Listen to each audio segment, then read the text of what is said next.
What's going on? My name is Marcus. In this video, I'm going to be showing you an example of a vintage style bootleg wrap t-shirt in Photoshop. Let's get into it. What we're going to do is redesign this Easy graphic that I had. So I've already got my pictures all cut out, backgrounds removed, and now what we're going to do is simply work on the composition. So I kind of want to have this photo of Easy front and center, super high recognizable photo of Easy E. We're gonna draw this up, make it a little larger, and place him right about there. I'm gonna grab this other photo of Easy, put this over here, size this down a little bit, maybe go right about here, grab another photo. This is kind of graphic. I really didn't think about that when I first grabbed it. I just thought, yo, that'd be a really dope shirt or a really dope image. Let me go ahead and grab that. Now that I look at it, I'm like, probably not the best thing, but well, whatever. If you're that sensitive about it, then just turn away and look back when we get it all composized. Is that a word? Composed. Once we get the composition worked out, come back. It's much larger than I thought it was going to be. We'll size this down.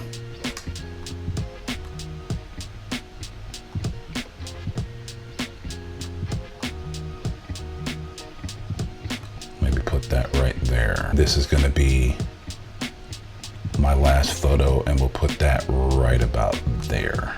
So this is going to be the main photo or semi-main photo.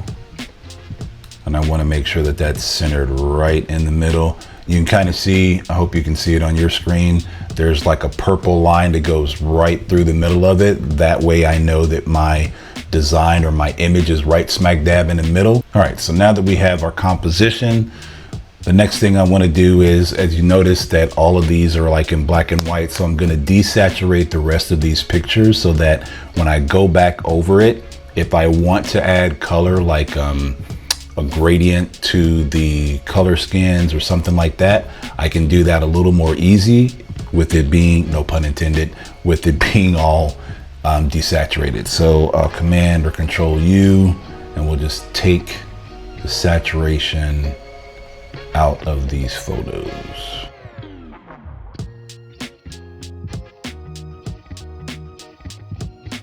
Because we're going to be working a little more destructively a little later in this design, I'm going to duplicate all of my photos so that I have original photos that haven't really been touched or destroyed or anything like that.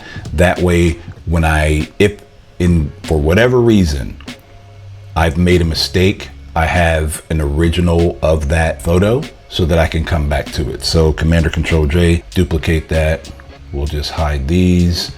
And this copy will be what we're working with. I'm gonna bring in a couple more elements to try to fill out these little holes right here. Bring in the car. It's in Fuego. Some of that will be filled in with the background, but I wanna make sure that we have a couple of other elements. So we'll bring in the ghetto bird and then size that down. We'll have one over here. Size that down a little more because we want it to be more in the background.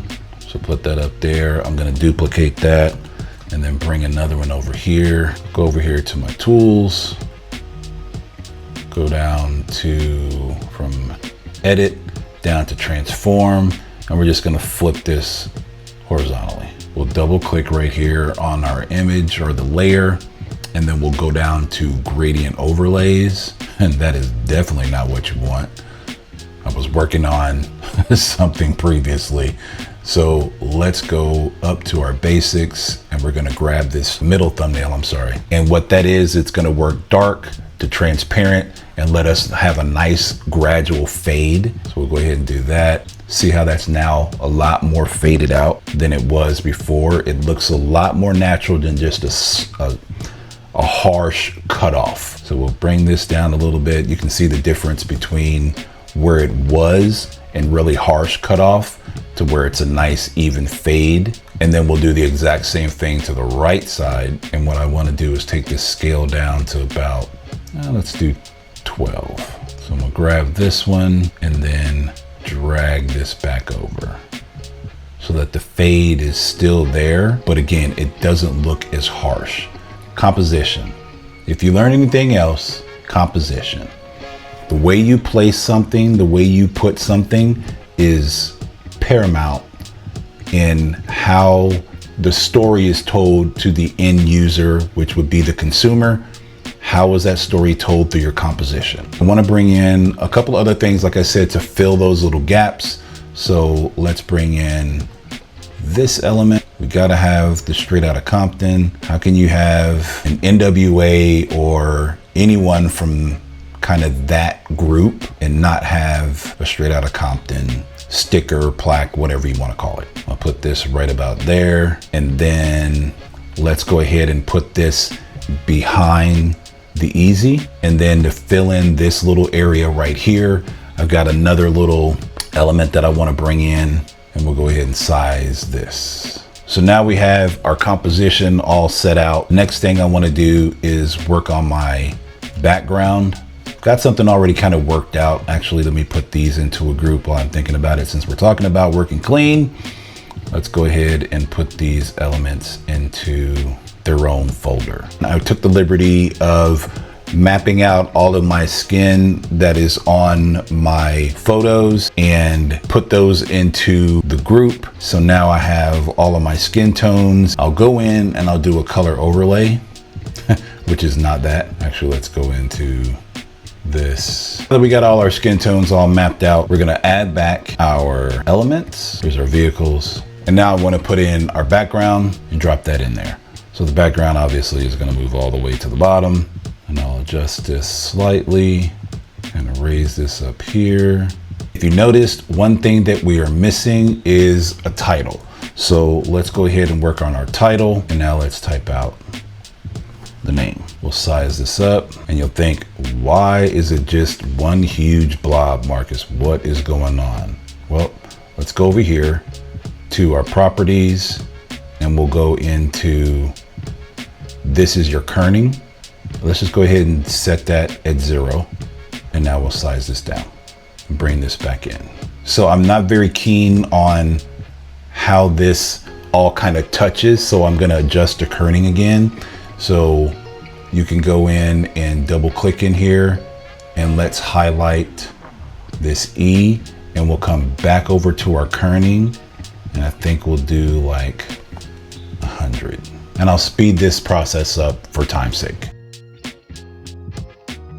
All right, so now that we got that all settled, then I'll go ahead and duplicate this and I'll type out the bottom title as well. And I'm gonna open up our layer style over here and we're gonna import one of my textiles. And we'll come down to my Vintage Vibes textiles and let's go to, we'll go into my wrap textiles, we'll import that. I've been wanting to use either the brick, yeah, let's use the brick. And we'll do the same thing. I'm gonna copy the layer style and then just paste it into the bottom. And I'm going to adjust this a smidge.